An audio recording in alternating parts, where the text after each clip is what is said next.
Here we have a block of mass m, which is connected with a pulley using a string as shown in the figure. The pulley is fixed and connected to the ceiling.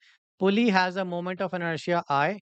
The system is released from rest. Which of the following correctly describes the magnitude of acceleration of the block? Now, since the system is released from rest, the block is going to go downward. So let's say A stands for the acceleration of the block and direction of acceleration is downwards because the block is of course going to move downward because of gravity. Now, since the block is moving in a downward direction, if you analyze carefully, the pulley is going to rotate in a clockwise direction. And let's say it has an angular acceleration of alpha. And now, if you observe carefully, this question has a combination of linear movement of the block as well as the rotational motion of the pulley. So let's proceed ahead with the three steps. Step number one is to draw the free body diagram. So let's start with the free body diagram of the block. So the first force acting on the block of mass m will be capital mg, which is the weight of the block acting downwards, and then it is going to have a tension value, tension acting along the string in the upward direction. This completes the free body diagram of the block. Now coming to the pulley, pulley is going to have its own weight. The mass of the pulley is not given. So let's say W stands for the weight of the pulley.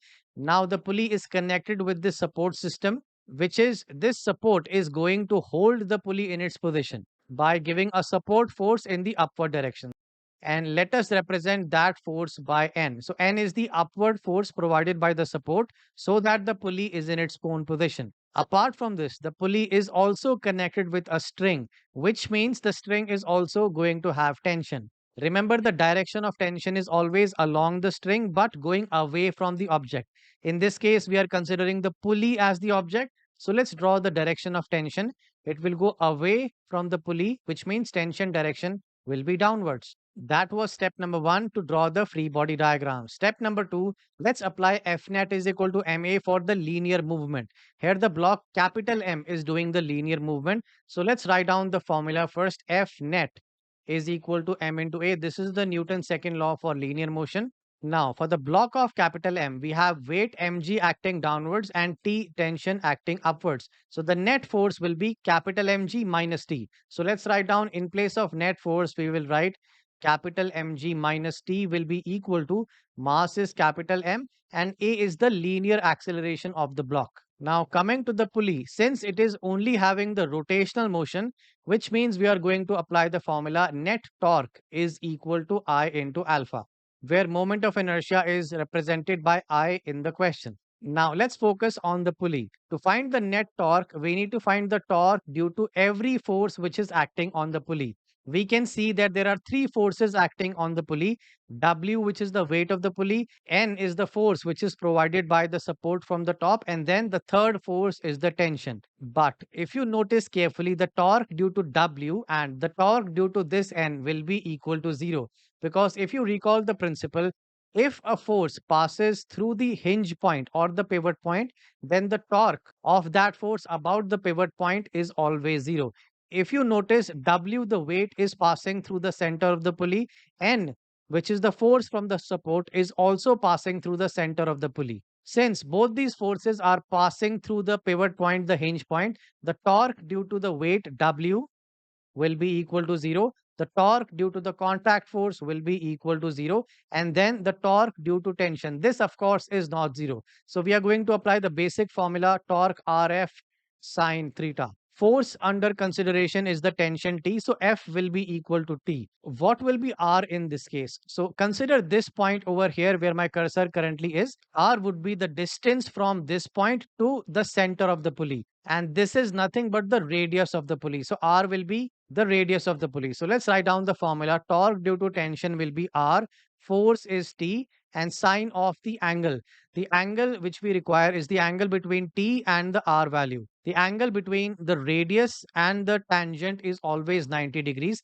Tension is tangential and the R is the radius. So theta is 90 degrees. So let's write down sine 90. Sine 90 is 1, which means torque due to tension will be R into capital T. Now let's go back to the formula. Torque net is equal to I alpha. The total torque will be 0 plus R into T. So the net torque will be just R into T. So let's write down R into T will be equal to moment of inertia into alpha.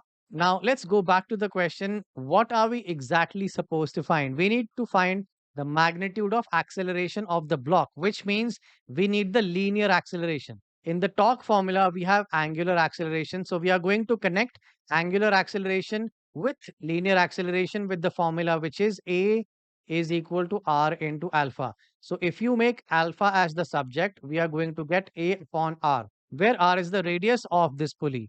Now, we are going to replace alpha with this expression A by R in this equation. So let's write over here R into T. Let's me write R into capital T will be equal to I into alpha, which is A upon R.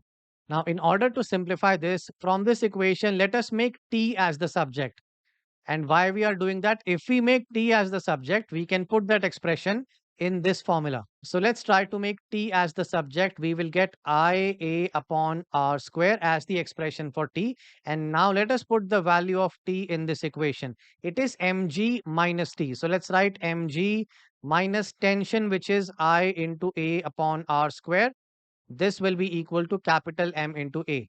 And now let us try to make A as the subject from this equation. So let me write over here. So we will consider this expression IA upon R square, and we are going to shift it towards the right hand side. So what will the equation become? Let's write here. So mg will be equal to capital MA is already on the right hand side. Then we will put a plus IA upon R square. On the right hand side, let us make A as the subject. We will get capital M plus I upon R square. And on the left hand side, we have capital MG. Let's simplify the right hand side. We'll get A into, in this bracket, let's make R square as the LCM. So let's write R square in the denominator. So the numerator will become capital M R square plus I. And on the left hand side, we have capital MG. And now let us make A as the subject. So if we cross multiply, the value of acceleration will come out as mg r square divided by mr square plus I. Now let us see which option gives us the right value.